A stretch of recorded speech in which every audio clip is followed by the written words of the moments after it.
अस्सलामुअलैकुम। Learning corner में एक बार फिर से खुशामदीद। आपको याद है ना कि आखिरी दफा हम लोगों ने क्या किया था? वाव की आवाज सीखी थी एक, और वो कौन सी थी? व। लेकिन मैंने आपको ये बताया था कि वाव की आवाजें ज्यादा हैं, एक ही नहीं है। ठीक है, कितनी आवाजें? तीन आवाजें हैं। कितनी सीखी थी हमने? तीन। एक तो हमने सीख ली व की, जैसे कि रिवाज, वादी। ठीक है, उसी तरह चावल और डिफरेंट अल्फाज। ठीक है, जिसमें वाव की आवाज व आती है। और आपने ये भी सीखा था कि अगर वाव से कोई लफ्ज शुरू हो रहा है तो उसकी आवाज तब भी हमेशा व की निकलेगी, तब तो ऑब्वियसली व की निकलेगी। ठीक है, अब हम आज दूसरी वाव की आवाज सीखेंगे। लेकिन हमारी स्क्रीन में सामने एक छोटा सा, ये कौन सा अल्फाबेट है जो डांस कर रहा है? कौन सा है? ओ, तो समझ तो गए होंगे। वाव की एक आवाज है ओ।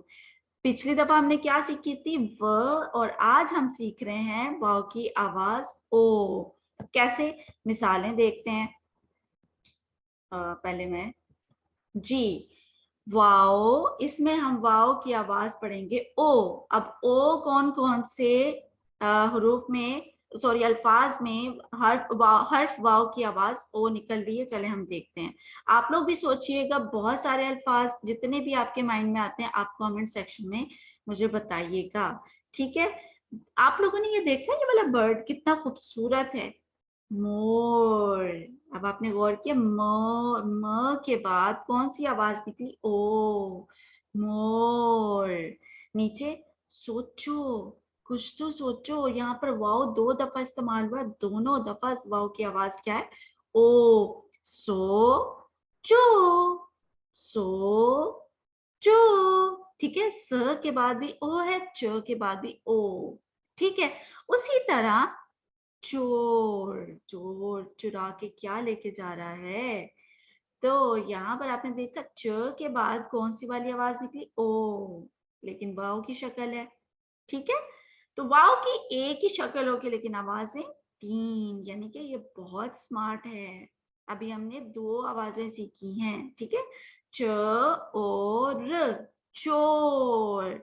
और उसी तरह है गौर, ग ओ र, गौर।